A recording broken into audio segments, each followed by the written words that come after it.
Welcome back to you all to my lecture series. Today we will discuss about minerals as continuation to the previous classes. Okay. So minerals, as you have seen, is mainly consist of elements. Okay. These elements, when we have seen these elements in earth crust, we have found almost 75% of the earth crust was made up of elements from oxygen and silicon. But this oxygen and silicon, when they combine, form silicate minerals, they almost cover 90% of the earth crust. Did you know that? So these silicate minerals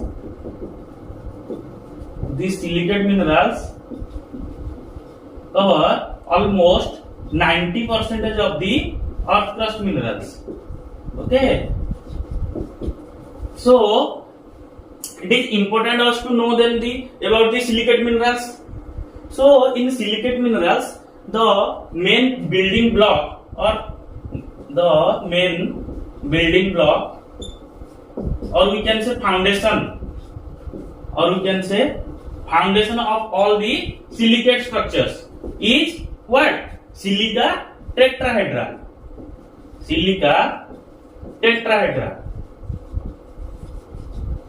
As we know, silica having charge of 4 plus,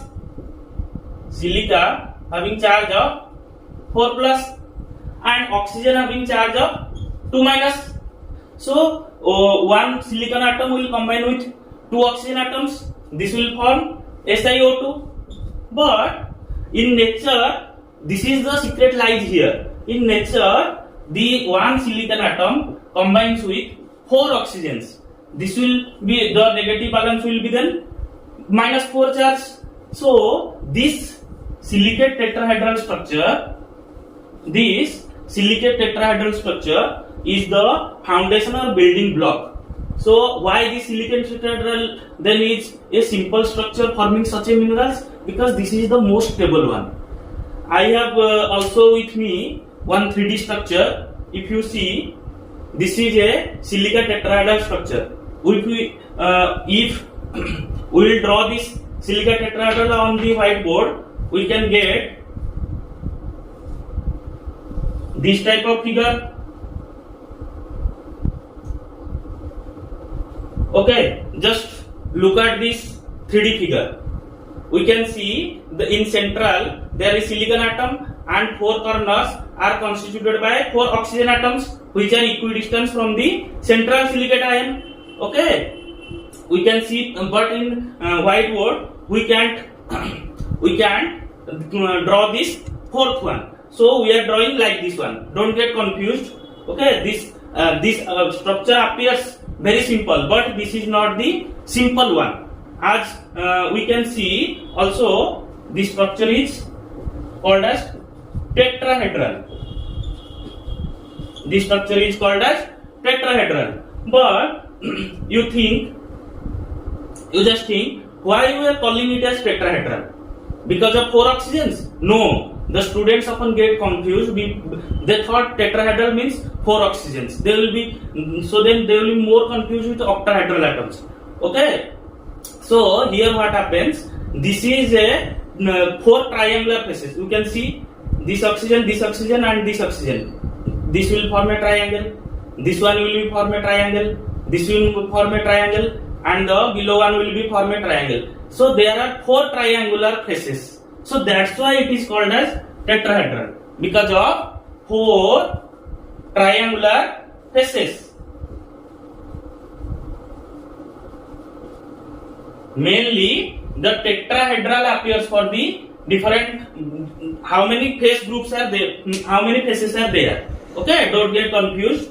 Now we will discuss how the silicate minerals are classified with this simple building block.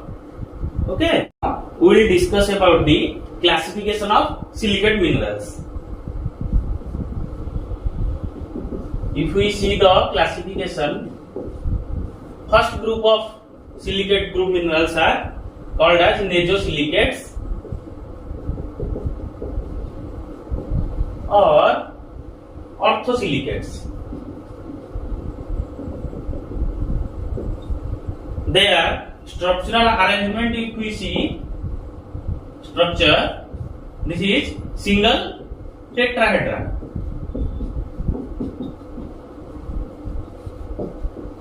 So if we draw this figure, we can see as you have drawn earlier, this is a single tetrahedral structure. In 2D we can draw the 4 oxygen atoms. So this type of atom is fair bit to understand all the concepts. Okay. Coming to the this is the single tetrahedral structure, and we can also see again this is a Nesosilicate group of minerals. Okay, we can see, but here the negative balance is there, 4 minus charges are there. So how will they combine with each other? Say though the negative charges are balanced with linking cations. If we link with cations, there is formation of a mineral called as olivine. The common examples of Nesosilicate group of minerals are olivine. This will it is having formula magnesium iron 2 SiO4. You can see SiO4. Okay. If magnesium is there, it is called as phosphorite. If the end member is magnesium, then it is called as phosphorite. And if the end member is iron, this group of minerals will be called as phyllite. Another examples are also there, but the most common one is olivine. Then coming to the second group of minerals, these are called as what? Orthosilicates. So their structure will be simply double tetrahedra. Okay. So what happens here? One tetrahedra was there in 3-dimensionally. Through this oxygen link, another tetrahedra comes to join it. Okay. We can draw like this in a reverse way, that individual tetrahedron then combine with another individual tetrahedron. This becomes double tetrahedron. Okay, you can see this is very simple, but once you understand, this will be very easy to remember. So in Orthosilicates, the major example are epidot. Epidot group of minerals are the major examples of. There are many examples. I will be discussing only the main examples which are most commonly asked. Then coming to the third group of silicate group of minerals, they are called as cyclosilicates. I have forgotten to write the structural formula. We can see here we can write SiO4 4 minus. It is simple. Then silicate, we are joining two silicates, two silicate tetrahedra, so Si2O4 O7. Now one oxygen atom is common, so Si2O7. We don't need to remember or mug up all those valency. Okay, we can calculate from here. 2 into 4 is 8. 7 into this comes 6 minus. Okay. Alright. 14, 8, 6. Okay. Coming to cyclosilicates. Cyclosilicates. Now imagine we are in an island. We are when origin happens, he was single in an island. Then becomes pair. Then he has to dance in a pair. Okay.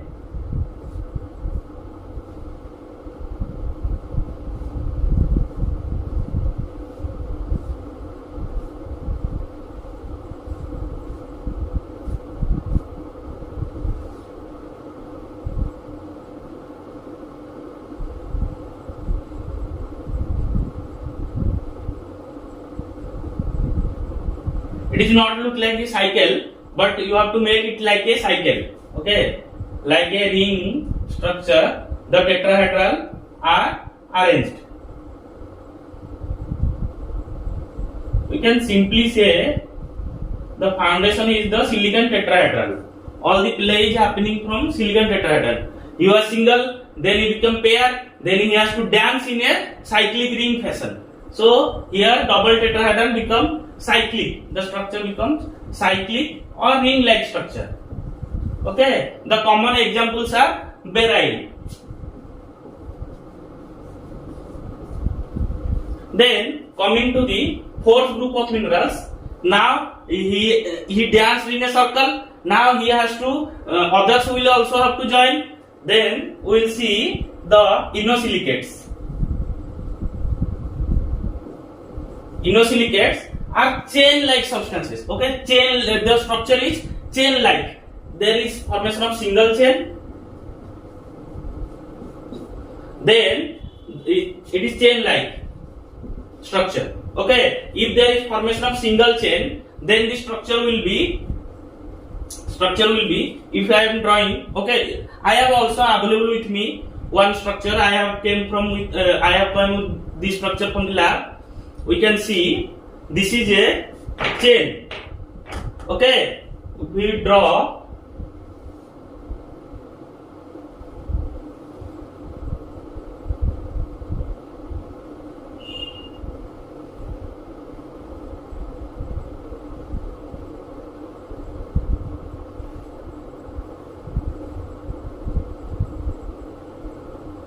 We can see here only 2 silicon atoms are there. So how many oxygen atoms are there in 3-dimensionally? 1, 2, 3, 4, 5, 6. So the structure will be 2:6. So commonly the structural formula is SiO3. In 2, if it is 2, then the oxygen are 6. So formula is 1:3. If 1 silicon is there, then how many oxygens will be there? 3 oxygens. So from here also we calculate the valency. 4, 3 into 2, 6. 4, 2 minus. Okay. And the common example of this inosilicates single group of minerals are pyroxene, augite. You go from the textbook, just remember the examples of these minerals. I am just dictating or clearing the concepts, or more memory based or more data. You must go through these textbooks. Okay. Coming to the, I think you can see this is a 3D model. Okay, for single chain silicates. Coming to the double chain silicates. How this comes? From here only I am drawing. Okay, this one is a chain-like structure. You see, one man was there in the island. Then he got paired. Okay, now he was doing dance. Now other people have joined. Now they form a chain-like substances. Then another chain will be attached to that. They will form. Okay.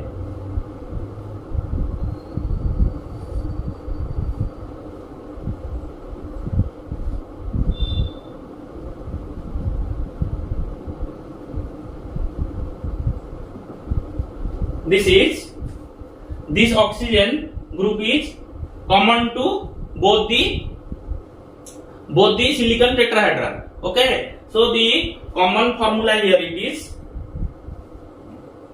Si4O11. Here it was 2, then we will join with 2, then it becomes in 3-dimensional. If we see, this is difficult for me to show here in 2D. So you just remember Si4O11. The structural formula of inosilicates or double chain inosilicates are Si4O11. We can calculate the valency. Okay, 4 into 4, 4 into 16, 22, 6 minus. Okay, and the common group of common minerals examples are amphiboles, hornblende, and many more. Okay, now coming to the Phyllosilicates.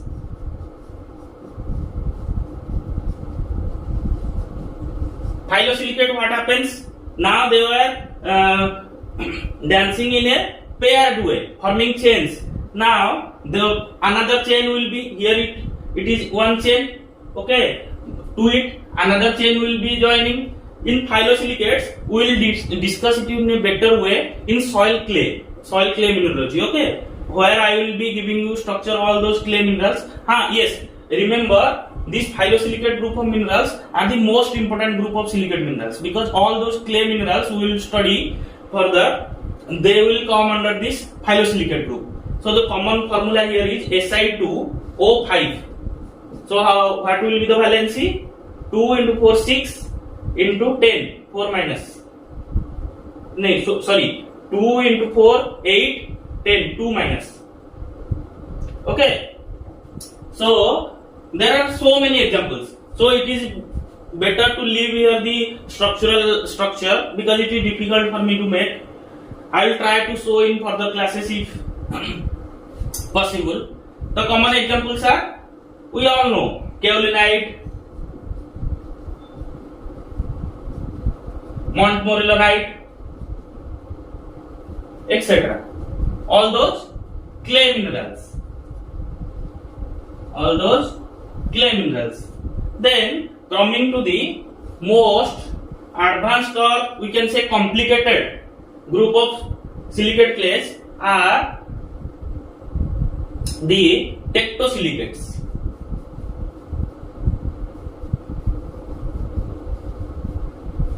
The common formula is SiO2.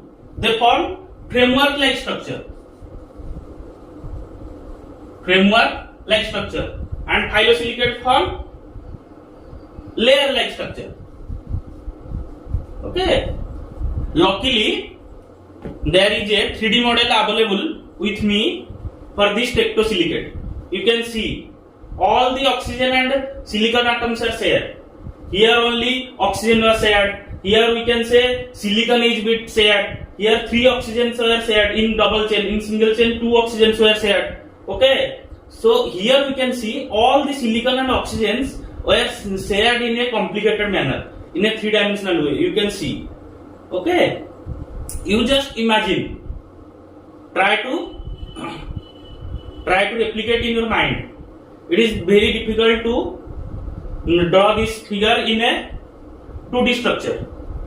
Okay. The common mineral group examples are, what are the Tectosilicate group of minerals? They are feldspars, quartz, etc. So then, now we will discuss about some primary silicate minerals. Okay, here we can say primary minerals. Okay, they are broadly classified into 2 groups, mainly ferromagnesian and non-ferromagnesian groups. We can see from the table, these ferromagnesian minerals are very dense, dark, and having high densities compared to these non-ferromagnesian minerals, which are light and mainly colorless or light in color, okay, and less in density compared to the ferromagnesian minerals. So we will discuss different properties like color. As you all know how to identify the color. Then coming to luster. Luster is simply in reflected light how these minerals appear. This is called luster. Then coming to hardness. If we will scratch the minerals, the more the resistance, this will be more the hardness. Okay. And coming to the cleavage. How we will see the cleavage? If you will give a proper cut, okay, if the mineral is showing the properties of cleavage, it will perfectly split. Okay, if there will be no perfect cleavage, then will be fracture of the mineral will be there. Okay, coming to another property, that is specific gravity. We will know that specific gravity is simply the weight of that mineral by weight of water, which is normally 1. So this is mainly weight of that mineral only. Occurrence we will see. Now our main aim is to see each and every mineral individually, because in many competitive examination or in examinations they may ask write down short note about these minerals like olivine or even muscovite or quartz. So we will see some properties and try to remember. I have done this table from the J. Sehgal book. Okay. Coming to olivine normally appears normally appears green in color. Okay.